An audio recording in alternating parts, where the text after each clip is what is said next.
저는 고등학교를 입학하자마자 운이 좋게도 마음이 아주 잘 맞는 친구들을 만나 지금까지 우정을 이어오고 있습니다.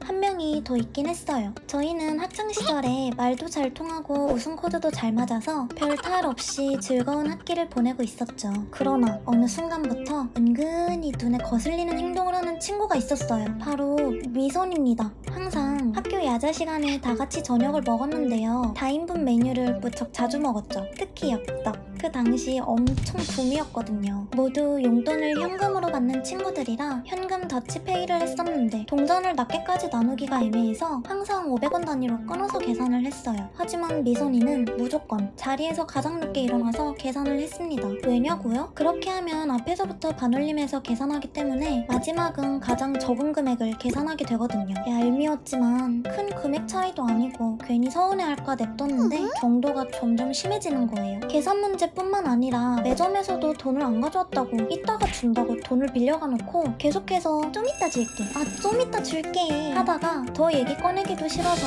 그냥 떼인 적도 있고 받아야지 하다가 결국 까먹은 적도 많아요. 그러면서 자기 간식거리는 엄청나게 사먹는데 빌려간 돈을 갚을 때에도 대놓고 더 적게 주다가 제가 금액을 정정하면 자기가 맞다면서 우겨댔죠. 하다 당시에 메모해둔 걸 보여주면 그때서야 사과하면서 제대로 돌려주고 저희 입에서도 슬슬 얘기가 나오기 시작했어요. 친해진 지 얼마 안 된 친구에게 안 좋은 소리 하기는 싫고 같이 있으면 피곤하고 혼돈 그 자체였죠. 미리 얘기를 했어야 됐나봐요. 미선이의 태도가 적반하장이 되어갔거든요. 여느 때와 같이 밥을 먹고 계산하려는데 여전히 자리에서 일어나지 않고 있더라고요. 더 이상 참을 수 없었던 친구는 미선아, 오늘은 너가 먼저 계산할래? 했더니 아니나 다를까 잠시만, 나 화장실 좀 다녀오고 자리를 피하더라고요. 시커먼 속내가 환하게 보여서 저희는 술을 썼습니다. 역시나 저희가 먼저 계산했을 거라고 생각하고 있었죠. 사실 이번엔 평소와 반대로 앞에서부터 적은 금액을 계산하고 가장 큰 금액을 남겨뒀는데 말이에요.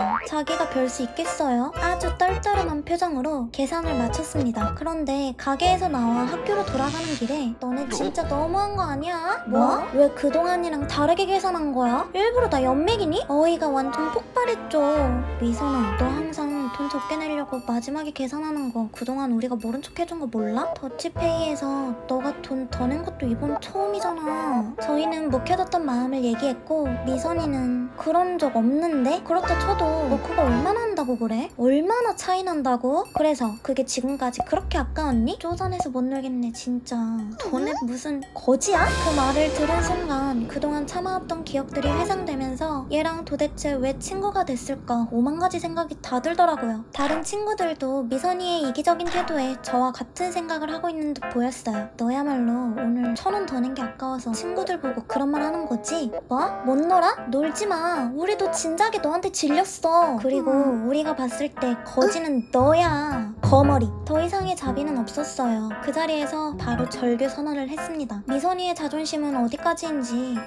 그러던가 내가 너네밖에 놀 사람이 없는 줄 알아? 비켜! 그래도 오랜 기간 친하게 지내던 친구였는데 이렇게 끝내게 되니 섭섭했지만 한편으로는 속이 뻥 뚫리면서 시원했어요. 지금이라도 본색을 알아서 얼마나 다행이던지요. 미선이는 그 일이 있은 후 사과도 한 번 안 하고 다른 친구들한테 붙었는데 얼마 뒤엔 그 무리에서도 펑! 틀림없이 그 무리에서도 똑같이 행동하고 똑같은 분란을 일으켰겠죠. 작은 돈일 수도 있지만 돈 문제는 감정으로 번지면 걷잡을 수 없게 되거든요. 우정보다 돈에 목매는 사람은 주변에 진실된 사람을 두기 힘들겠죠. 나머지 친구들과는 고등학교 내내 한 번을 싸우지 않고 서로 배려하면서 아직까지도 짱친으로 남아있답니다.